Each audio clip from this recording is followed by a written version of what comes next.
वाहनांची संख्या वाढल्यानं आणि तेवढाच वाहन चालकांमध्ये बेशिस्तपणाही वाढल्यानं रस्त्यावरील अपघातांचं प्रमाण वाढत चाललंय। असं असताना एकही अपघात न करता वर्षानुवर्ष ती सुद्धा प्रवासी गाडी चालवणं म्हणजे कठीणच। त्यामुळेच 25 वर्षांपेक्षा जास्त एकही अपघात न करणाऱ्या एसटी चालकांचा नुकताच सत्कार करण्यात आला। बळीराम कानगुले गेली 28 वर्ष एसटीचे चालक म्हणून महामंडळाच्या सेवेत आहेत। लवकरच ते निवृत्तही होणार आहेत। मात्र एकही अपघात न होता एसटी हाकण्याचा एक अनोखा विक्रम त्यांनी त्यांच्या कारकिर्दीत केलाय। आता काळ बदललाय। वाहनांनी गजबजलेल्या रस्त्यांवरून एसटी चालवणं एक मोठं आव्हान असल्याचं त्यांनी सांगितलं। पूर्वीची रस्ते जरी बिकट असतील तर पूर्वीला आपल्या एसटीला बारीक वाहन थोडंसं साईड देत होतं, पण आता काय झालेलं आहे, आता जो तो नवीन रक्त आणि नवीन गाडी असल्यामुळे तो आडवा येतो आपल्याला, ते शक्यतो आपल्याला त्याला सांभाळून गाडी चालवावी लागते, एवढंच करावं लागते। खूप म्हणजे आता रिस्की।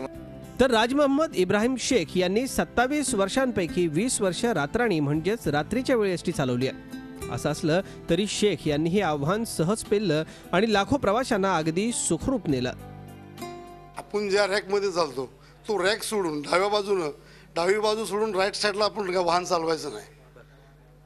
समोर येणार वाहन हे ड्रायव्हर साईडने येणार असतं, उजव्या बाजूने येणार असतं, आणि आपली गाडी जर डाव्या बाजूला असेल तर ती गाडी त्याच्या लाईन सरळ साईडनं निघून जाते आणि आपली गाडी आपल्या बाजूला निघून जाते।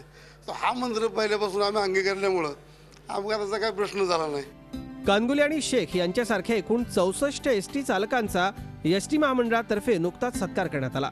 रोख पारितोषिकही देण्यात आलं। अशा चालकांमुळेच एसटीवर राज्यातल्या लाखो प्रवाशांचा विश्वास आहे।